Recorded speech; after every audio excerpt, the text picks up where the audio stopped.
Call them up or you're not a real team. You're not a real team. You're not serious about this. You're not a serious baseball team until you call up the top prospect in baseball. You can't score runs. Your team stinks. You have the best prospect in baseball. We can't overemphasize that. It's not the best prospect in the team, which is still one thing that he's won a that pitcher guy. or a hitter, though? He hits. Oh, he hits. He hits rocket ships into the outfield at like 120 miles an hour off the bat. Not like a slap-hitting singles guy. No, he hits bombs. Okay. He hits moonshots. And you could use that. Sure you could. Interesting. Yeah, you scored 1 run yesterday, and you're trotting out a lineup today that has 5 guys that don't even own a bat. 5 guys that walk up there empty-handed. Like Daisuke Matsuzaka. Everyone's like, hey, don't swing. Yeah. They have 5 of those guys in the lineup today. So, yeah, Roman Anthony, he's probably going to hit another rocket ship at Worcester. Mm-hmm. He's been doing that nonstop. And they're like, not ready. No. No spot for him. There's no spot for him. There's no spot for him? Yeah, where could you put that guy? Put him anywhere. Have him pick a spot. So we said this earlier, Keefe. Cotillo's hinting at like a big change on the off day tomorrow. He says it's not informed, I'm guessing. Cora's not in jeopardy now. That's the wildest thing we've heard all day. But you wonder if there's something. Roman, a big coach that could happen before Atlanta on Friday. If the Red Sox don't do it on Thursday, we may just have to go get the guy, Keefe. Like we'll go get him. We'll kidnap him. We've been to Worcester before. We were there. Love Worcester. Best friends with Marcelo Meyer. First moments on earth were in Worcester. Sick brag, bro. Really good friend of the show. Yeah. Our best friend. Yeah. Marcelo Meyer. Sure. Our only friend. If we're being honest. Ice may be my best friend. We may have a lot of friends. We may have to go get Roman Anthony if the Red Sox don't do it. Yeah, we'll kidnap him, and then we'll bring him to Fenway Park. A Red Sox pride situation. Right. Is what that would be. It's a reverse the town. Instead of robbing Fenway Park, we will be bringing something to Fenway Park, a delivery to Fenway Park. We're going to rob Polar Park. Correct. Yeah. This is a not around crew. Yeah. More of a kidnapping. We're going to be kidnapping a baseball player, and we're going to bring him to Fenway Park. But it's for the good of the team. Relocation. Yeah. Yes. Yeah, exactly. He needs to be playing. Yeah. This lineup is comical. The lineup's pretty So, you know what's also... Sox got rocked.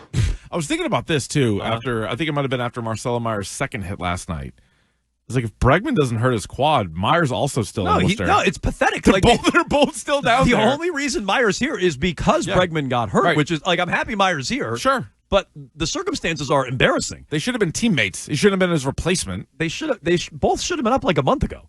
Yeah. So anyway, Red Sox stats. I couldn't remember where I read this. Well, my guy, Red Sox stats, who I am currently blocked. Which I swear to God, block you? I swear to God, I've not had an incident with Red Sox stats. Now, that's not what I heard. I used to read the man's tweets back in the day. The gal's tweets. I'm not even sure. We don't know. No, I don't know. Who's to say? I don't. Perhaps this is why they're offended. It's a non-gender Red Sox stats. I don't even see gender. And so I couldn't remember where I read this last night, but Nick said it was Red Sox stats, which apparently now you can read people you're blocked by. That's Elon Musk. Yeah, you should thank him for that. Thank you, Elon. Because like everybody's blocking him. And he's the like, rest of the website doesn't work, but you can do that. Yeah, it's true. You guys see my stuff anyway. Shout out Elon. Yep. He wrote a whole thing or cited a whole thing here. So basically, the 172-day deadline, where you keep these guys in AAA, and they don't accrue enough service time towards a free agency year. So that used to be the only rule in the CBA, and so you'd have guys held out until the beginning of May, and we've seen all these prospects called up. We talked about Jordan Lawler with the Diamondbacks. The Cubs have called up a few different guys. The A's have called people up. Mm-hmm. So all these teams around baseball are calling people up, and you go, well, why the hell is Anthony still down there? You're not really manipulating service time. I was wrong about that. What they're trying to do is they're trying to prevent Roman Anthony from accruing enough stats, Keefe, to be first or second in the Rookie of the Year voting. Okay? He's too good. God forbid we use him now and the guy wins the Rookie of the Year. That'd really backfire. A player who finishes first or second in AL or NL Rookie of the Year is awarded a full year of MLB service no matter when the call-up date happens. So they can call him up in August, and if he somehow wins Rookie of the Year in that short amount of time, he would accrue a year towards free agency. Players who accrue 1 year of service time by this method are ineligible for the PPI. I don't even pretend to know what that is. PPI? So here are examples of players who did this. Michael Harris, won National League Rookie of the Year. He didn't make his Major League debut until May 28th that year. He was retroactively awarded a full year of MLB service time. The others, Nick was right. Adley Rutschman finished runner-up in 2022. Tanner Bybee in 2023. Neither of them were on the opening day roster. They both came up later in the year. They finished second in Rookie of the Year. They accrued a year towards free agency, which is what the Red Sox are trying to manipulate and circumvent. So Marcelo Meyer already, he's played in 4 games. he has the 9th best odds to win Rookie of the Year. Right? So it feels like on the one hand, you're like, oh, the guy hasn't – we haven't seen him. He should have been up sooner. It's still May, and I know they're, coming up on a third of the way through the season. But it's not like – a football rookie class or even a basketball rookie class where there's already like X number of guys that are out there playing every day and starting. Like, that's not the case. Like, Christian Campbell, even with his massive slumps and the guy's been a mess at the plate, I think he has the 7th best odds. You know what I mean? Like, he's not been very good. So if Roman Anthony does get called up. And they're not worried about it with Campbell because Campbell played ball on a contract. He already has his money, and so they're not worried. But I'm just saying, like, they're like, great, Christian Campbell win Rookie of the Year. We don't care about that. Roman Anthony, Marcelo Meyer. Ooh, no. Like, imagine if they finish 1-2. That's the Red Sox nightmare. That is. That's the Red Sox worst case scenario is that Anthony wins Rookie of the Year and Meyer wins is runner-up. In play. And they produce for the team and they win games, but they get one less year of control. Yeah. Also, I'm pretty sure if they win, they get a first-round pick back because they called them up. Yeah, there's all these stupid things. I didn't read that far, but okay, I'll take your word for that on that. The Rookie of the Year favorite right now is Jacob Wilson, the shortstop for the A's, who's hitting 348. That guy's smoking it. 6 dongs. Yeah. So he's the favorite right now, but whatever, just needs to be top 2. A's, you idiots.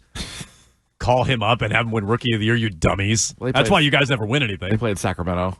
That's a good point. Yeah. What were you telling me Alex Spear wrote today? Basically, according to Craig Breslow, they're having daily conversations. The Red Sox are daily conversations about when to bring up Roman Anthony. How do you think that goes? Every day. Hey guys, you think we should bring up Roman Anthony today? No. He just hit another home run. No? Oh. Yeah, okay. No. Okay. Let's just go with what we have. Great. Yeah. David Hamilton's back in the lineup. Nick Sogard's in the lineup. What do you do? He didn't hit another home run today, did he? Oh, He please. did. God, Yeah, he hit did. another home run? He No, did. He crap. socked another one. Crap. We look like clowns for keeping him in Worcester. Damn it. All right, we'll meet again tomorrow. Hopefully he doesn't hit one tonight, guys, right? You don't think he's going to hit another home run, do you? Yeah, probably. He's really good. So, yeah, daily conversations. Again, we don't know how long the conversations last, but the answer so far has been no. Our guy Brad Foe today, we'll talk to him tomorrow, his weekly appearance at 11:30. That's right. Baseball isn't boring, weei.com. You can check it out all over the Odyssey app as well. He says there isn't a human being in the baseball world who doesn't think Anthony is ready for his big league introduction. Well, that's not true. The Red Sox, whoever's like Breslow, Cora. No. They know Henry. He's ready. Yeah, well. They're just doing it, again, for the business and not for the baseball team, and they're content to lose games in the meantime. So that's a lot of fun. 617-779-7937. George is in Warwick. Hello, George. Hey, hi, guys. I hope one of the things that they're not trying to finesse here is this compensation pick. If you're a top 100, listed on the top 100 players coming into the year, and you end up first or second in Rookie of the Year, you get an end of first round pick. So that's what Nick was and talking about. And I hope they're not manipulating Roman Anthony's time because, what would they do? Push him out till July so he still is considered a rookie? I think midpoint July sometime would still have him retaining his rookie status next year. I don't know if that's what they're trying to do, but it's not smart. Look, I don't blame ownership for much. I mean, I blame ownership for extending Cora. That was dumb. And I said that in real time. Like, they shouldn't have extended him. I didn't want him to stay the manager. You're stuck with him now. So that was dumb. I'll blame ownership for that. And I blame them for this. This I blame them for. And maybe this is Breslow too, but my guess is when you're worried about years of control 7 years down the line and big ticket contracts, which Anthony and Meyer both could be in store for, that's what you're concerned about. This is the kind of stuff I'll blame ownership for. Most of the blame is on Cora. I blame Breslow for some of it. I mean, I mostly think Breslow had a pretty good offseason. I got a Breslow quote you're going to like. Oh, let's hear it. All right, so Breslow spoke with Alex Spear of the Globe, and why has Roman Anthony not been called up yet? Okay. Pretty simple question. Yeah, well, the Red Sox, they hate wins, and they don't want to be successful, and they only care about their bottom line. I mean, is that the answer? What do you say? But here's how Breslow answered that question. Quote, those are a few development opportunities that we want to make sure we lock in. Those are things the minor league schedule and training environment afford. Oh, good. He does all these things well, but that doesn't mean there's not a chance to try to improve. It kind of sounds a bit like we're overly scrutinizing the performance, but he has a really high demands of himself. Okay.